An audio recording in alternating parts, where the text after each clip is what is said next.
Assalamu alaikum warahmatullahi wabarakatuh to all of you.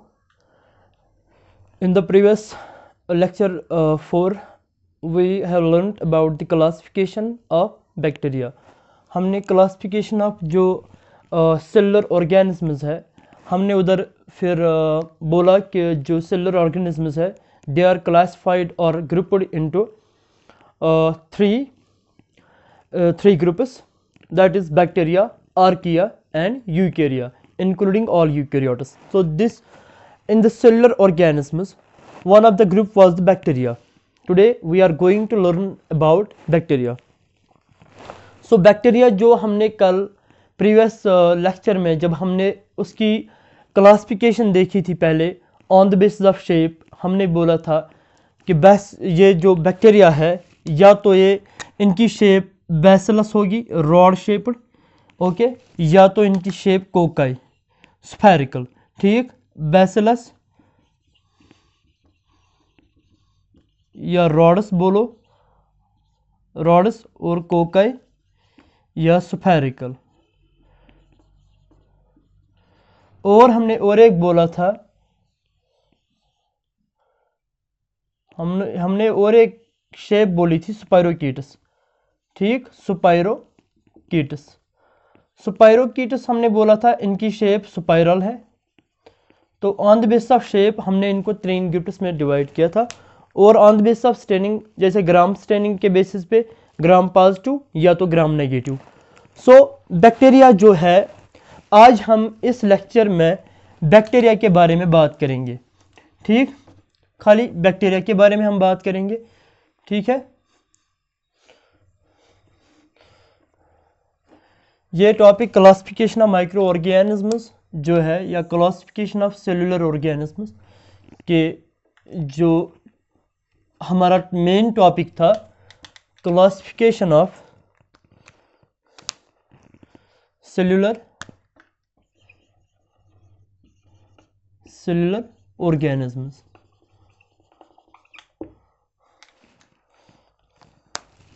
Classification of cellular organisms. तो हमने क्या बोला था यहाँ पे, हमने बोला बैक्टीरिया। बैक्टीरिया जो है ये एक सेलुलर ऑर्गेनिज्म है, एक माइक्रो ऑर्गेनिज्म है, ठीक है। तो ये जो बैक्टीरिया है they are usually single celled, usually single celled. ये जो बैक्टीरिया है ये सिंगल सेल्ड होते हैं, यूनिसेल्यूलर, यूजुअली सिंगल सेल्ड, मतलब एक ही सेल की बनी होती है, ये खुद एक सेल ही होती है। अगर ये बैक्टीरिया है यहाँ पे ये एक यूनिसेल्युलर है, ठीक है, एक ही सेल है, खुद एक सेल है। चलो ये मैंने माना यहाँ पे बैसिलस है, सपोज कीजिए यहाँ पे ये लैक्टोबैसिलस है, सपोज कीजिए, ठीक, ये इसका इम्परफेक्ट न्यूक्लियस है, न्यूक्लियस नहीं है लेकिन इम्परफेक्ट है, ट्रू न्यूक्लियस नहीं है, ये जेनेटिक मटेरियल है और ये साइटोप्लाज्म ये जेनेटिक मटेरियल है। सपोज ये एग्जांपल है, एग्जांपल हियर लैक्टोबैसिलस। तो यहाँ पे single celled, usually single celled, usually single sailed, okay. ये जो बैक्टीरिया है एक ही सेल के होते हैं, ठीक है। ये यहाँ पे मैंने बैक्टीरिया एक बनाया, यहाँ पे मैंने एग्जांपल लैक्टोबैसिलस के लिए, ये जो इसका ये है ये सेल वॉल है, ठीक है।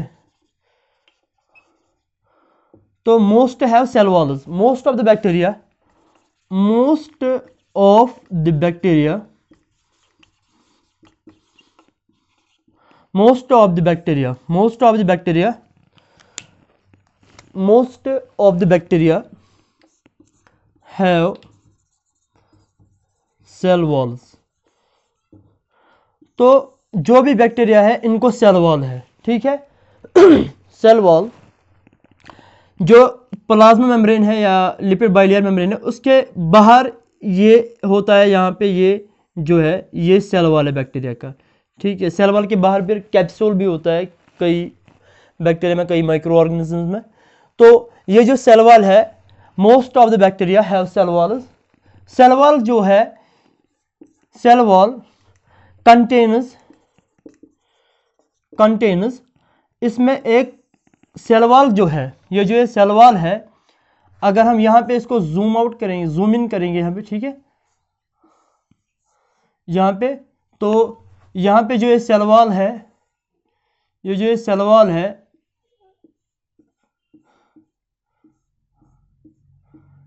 It contains A structural molecule. इस सेल वॉल में एक स्ट्रक्चरल मॉलिक्यूल होता है, ठीक है। ये जो सेल वॉल है, it contains A structural molecule, structural molecule, structural molecule. ये जो बैक्टीरिया, ये जो सेल वॉल है, it contains A structural molecule called peptidoglycan. Structural molecule, structural molecule, short में हमने लिखा STMOLE, पेप्टिडोग्लाइकन। पेप्टिडोग्लाइकन लेयर्स होते हैं, पेप्टिडोग्लाइकन। पेप्टिडोग्लाइकन के जो लेयर है, ये सेल वॉल पेप्टिडोग्लाइकन होता है इसमें, ठीक है। उसमें इसके लेयर्स होते हैं, पेप्टिडोग्लाइकन के इंटरलिंक्ड होता है, क्रॉस लिंक्ड होते हैं ये।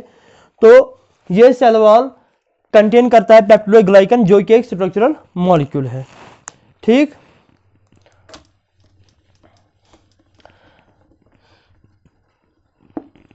अगर हम इनकी लोकेशन देखेंगे, कहां कहां पे पाए जाते हैं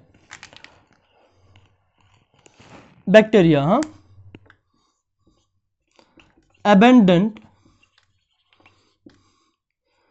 in soil,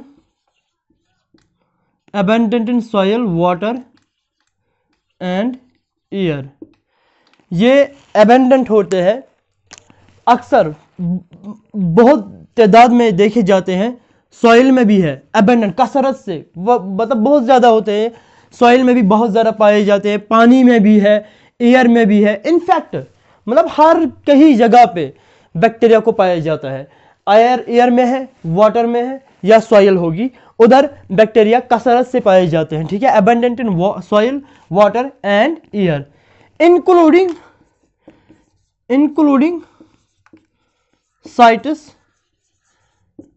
sites with extreme temperatures, including sites with extreme temperatures, pH and salinity। देखिए, अब जो ये बैक्टीरिया है एबंडेंट, जो इनकी कसरत से पाए जाते हैं सॉइल, वाटर एंड एयर में, लेकिन बहुत कुछ बैक्टीरिया पाए जाते हैं उन साइट्स पे जहां पे सर्वाइव करना, एक सेल को हकीकी तौर जिंदगी वहां पे सर्वाइव करना, या एक सेल वहां पे सर्वाइव करेगी, मुश्किल लगता है। मतलब ऐसे नहीं लगता है कि वहां पे कोई सेल सर्वाइव कर पाएगी। इंसान का सोच कहता है नहीं, सेल सर्वाइव नहीं कर पाएगी, क्योंकि हम बोलते हैं कि जो एक सेल होती है, एक सेल में हमारी जो बॉडी है, इसमें एंजाइम्स काम करते हैं, ठीक है। एंजाइम्स का एक स्पेसिफिक टेम्परेचर होता है, किस टेम्परेचर पे काम करेंगे। बहुत सारे एंजाइम्स को टेम्परेचर थोड़ा सा स्लाइट वेरिएशन आते हैं। हमारी बॉडी का जो नॉर्मल टेम्परेचर है वो 37 डिग्री, तो बहुत सारे एंजाइम्स जो ऑप्टिमम टेम्परेचर है एंजाइम्स का काम करना, वो 37 डिग्री है।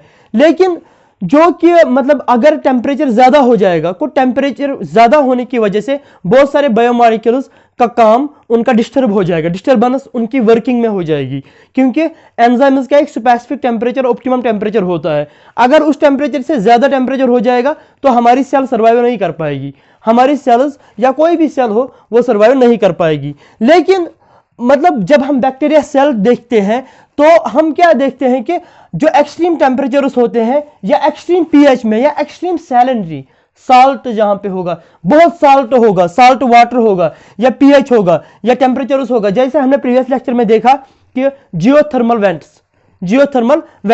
तो जियोथर्मल वेंट्स जो सी बेड, जो ये सी बेड होता है, ये this sea bed it has geothermal vents, there are geothermal vents, this is geothermal vent, okay, this is geothermal vent। so इस geothermal vent में भी, इस geothermal, अगर ये sea bed है, ये sea floor है, this is sea floor, here this is a geothermal vent or hydrothermal vent we can say। तो यहां पे bacteria, here bacteria survives, some bacteria here survives, so they are extremophiles, उनको हम बोलते हैं एक्सट्रीमोफाइल्स, एक्सट्रीम टेम्परेचर्स या extreme pH या extreme salt loving, जो extreme salt loving, extreme this pH loving या एक्सट्रीम टेम्परेचर में सर्वाइव करते हैं, एक्सट्रीम टेम्परेचर लविंग जो करते हैं सर्वाइव। तो हम बोलेंगे कि मतलब जो यहाँ पे टेम्परेचर है या पीएच है, सैलिनिटी है, अगर टेम्परेचर एक्सट्रीम टेम्परेचर पे लविंग जो बैक्टीरिया है उनको हम बोलते हैं थर्मोफाइल्स, थर्मोफाइल्स, ठीक। तो ऐसी एक्सट्रीम सैलिनिटी जो है, एक्सट्रीम जब साल्ट लविंग है, halophiles. So abundant in soil, water and air, including sites with extreme temperatures, pH, salinity, pH and salinity, जैसे थर्मोफाइल्स, हेलोफाइल्स, ठीक। दूसरी बात जो हम बोलेंगे इन बैक्टीरिया का,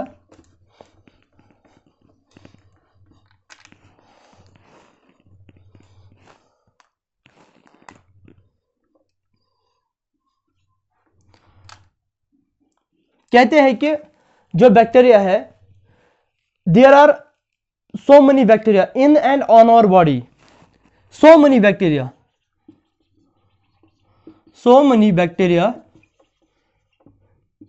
इन and on our body, in and on, या तो बाहर, जो बाहर सरफेस है हमारी बॉडी की, यहां पे हमारा नॉर्मल फ्लोरा होता है, या हमारे इनसाइड, जैसे हमारे गट में, गट ये यहां पे आउटसाइड बॉडी या बॉडी स्किन या स्किन पे नॉर्मल फ्लोरा जैसे होता है, या हमारे अंदर भी गट में नॉर्मल फ्लोरा होता है, ठीक है। तो so many bacteria, there are a lot of bacteria in and on our body. कहते हैं कि मोर देन आवर सेल्स, जितनी हमारी बॉडी में, ह्यूमन बॉडी में सेल्स है, उससे कहीं ज्यादा बैक्टीरिया हमारे जो सेलुलर ऑर्गेनिजम्स है हमारे बॉडी के अंदर भी है या बाहर भी है। तो जैसे नॉर्मल फ्लोरा के तौर पे, हाँ कुछ पैथोजेनस भी होते हैं, जैसे डिजीज कॉजिंग, जो डिजीज करते हैं वो भी हमें अफेक्ट करते हैं, लेकिन जो कुछ यूजफुल है जैसे नॉर्मल फ्लोरा है, वो हमारी बॉडी को क्या कई बीमारियों से बचाते हैं, नॉर्मली हमारे बॉडी को वर्क कराते हैं, मतलब हमारी बॉडी की फंक्शनिंग नॉर्मली चल रही है उनकी वजह से, ठीक है। जैसे अगर कोई जो हमारी फीमेल्स होते हैं, हमारी फीमेल्स का जो रिप्रोडक्टिव ऑर्गन जैसे विजाइना है, विजाइना का पीएच कम एसिडिक होना चाहिए, तो उस एसिडिक पीएच को बरकरार रखने के लिए कुछ वहाँ पे कुछ माइक्रो ऑर्गेनिजम्स है जो वहाँ पे कुछ लैक्टिक एसिड बनाते हैं या बनता है वहाँ पे, तो उसको विजेनल पीएच को मेंटेन करने के लिए, उसको बाकी इन्फेक्शन से बचाने के लिए उधर उसको मेंटेन करते हैं। तो हम बोलेंगे कि जो माइक्रो ऑर्गेनिजम्स है,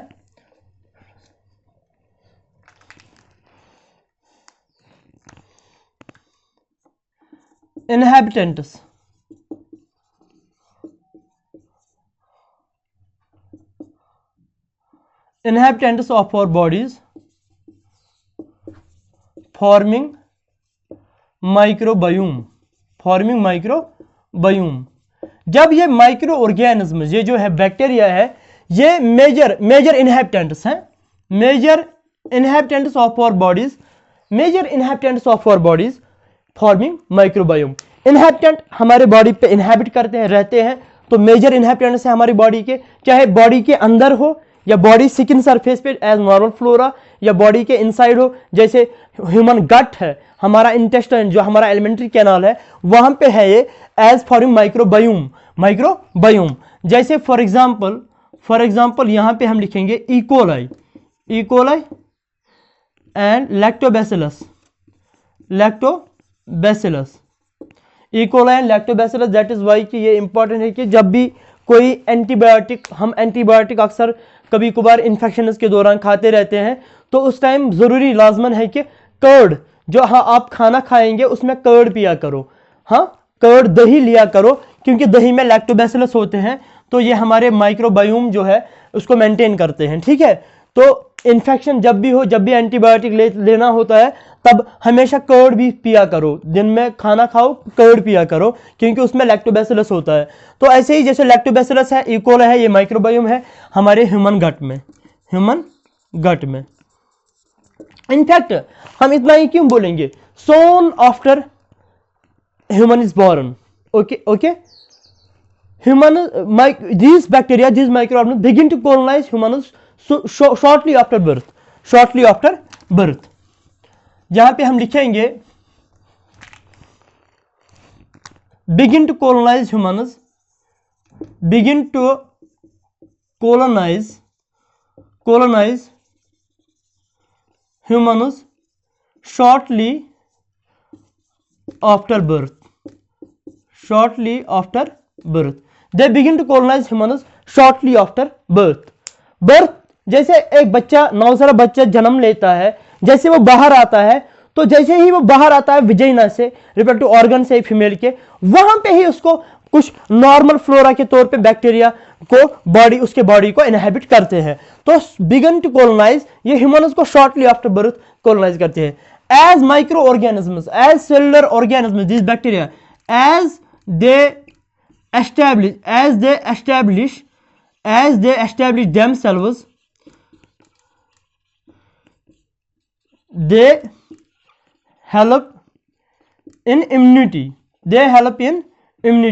or they have a role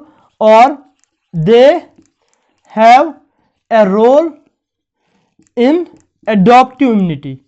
adaptive immunity.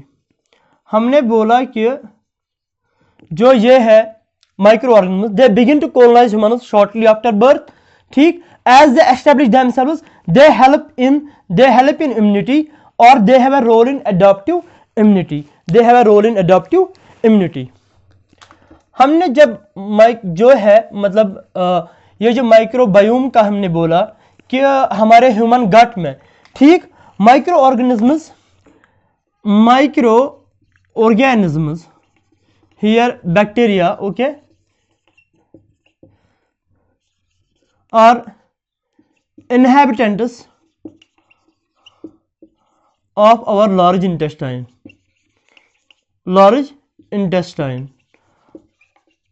They are bacteria are the inhabitants of our large intestine, okay. They help in हमारे इंटेस्टाइन, हमारा जो गट है इसमें रह के, they help in digestion of food and production of some vitamins, ठीक, they help in और aid in our digestion of food,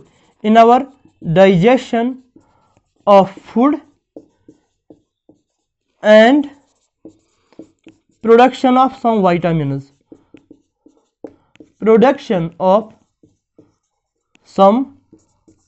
vitamins, suppose for example vitamin K, ठीक।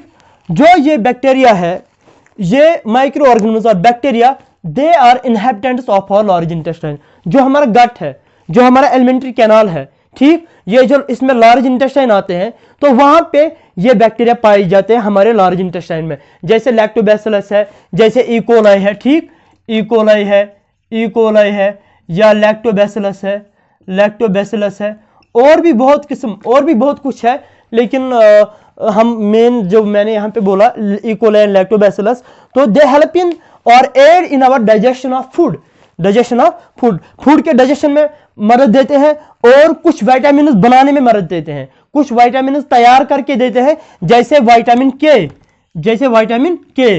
अब ये विटामिन के important for blood clotting, necessary for blood clotting, तो vitamin के भी जरूरी है। यह भी एक फैक्टर बनता है नॉर्मल हीमोस्टेसिस। जो हीमोस्टेसिस होता है, हमारे ब्लड का हीमोस्टेसिस जो होता है, उसको हम जैसे ब्लड क्लॉटिंग का मैकेनिज्म है, उधर विटामिन के भी जरूरी है, नेसेसरी फॉर ब्लड क्लॉटिंग। ये विटामिन के, ये जो बैक्टीरिया है हमारे गट में, हमारे लूमेन में, ये इंटेस्टाइन जो है लार्ज इंटेस्टाइन, वहां पे ये काम करते हैं ये बैक्टीरिया, ठीक। तो they also contribute to adaptive immunity, okay. मगर कुछ पैथोजेन्स जैसे डिजीज कॉजिंग पैथोजेन्स है, ठीक। सो हम बोलेंगे यहां पे इन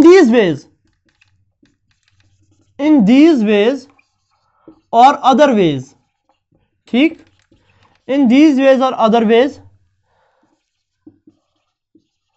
microbiome helps to maintain our health and well-being. In these ways or other ways, human microbiome या microbiome helps to maintain our health and well-being. ठीक? But there are some other pathogens. Okay? There are disease-causing organisms. Disease-causing organisms है पैथोजेनस जो होता है, कुछ bacteria पैथोजेनस भी है, जैसे माइकोबैक्टीरियम ट्यूबरकुलोसिस, माइकोबैक्टीरियम ट्यूबरकुलोसिस है, या माइकोबैक्टीरियम लेप्री है, माइकोबैक्टीरियम लेप्री जिससे लेप्रोसी हो जाती है, माइकोबैक्टीरियम ट्यूबरकुलोसिस है। तो कुछ बैक्टीरिया, कुछ पैथोजेनस डिजीज कॉजिंग, हाँ ये disease pathogen means which causes disease causing organism. तो कुछ बैक्टीरिया डिजीज भी करते हैं, उनसे डिजीज भी हो जाती है, डिजीज कॉजिंग है, जैसे माइकोबैक्टीरियम ट्यूबरकुलोसिस है रेस्पॉन्सिबल फॉर ट्यूबरकुलोसिस, या माइकोबैक्टीरियम लेप्री है रेस्पॉन्सिबल फॉर लेप्रोसी। ओके, सो जो हम बोलेंगे जैसे one of the most famous event in history that is the plague. Okay, जो 1347 प्लेग जो था, ये जो था ब्लैक डेथ जिसको हम बोलते थे, ब्लैक डेथ, या हम काला अजर भी बोलते हैं, काला अजर जो है 1347 का प्लेग है, और 1347 का प्लेग है, ब्लैक डेथ है, काला अजर है। एक सेकंड, मैं लाइट को थोड़ा, इसको लाइट हुई चली गई है तो मैं रेस्टोर कर रहा हूं।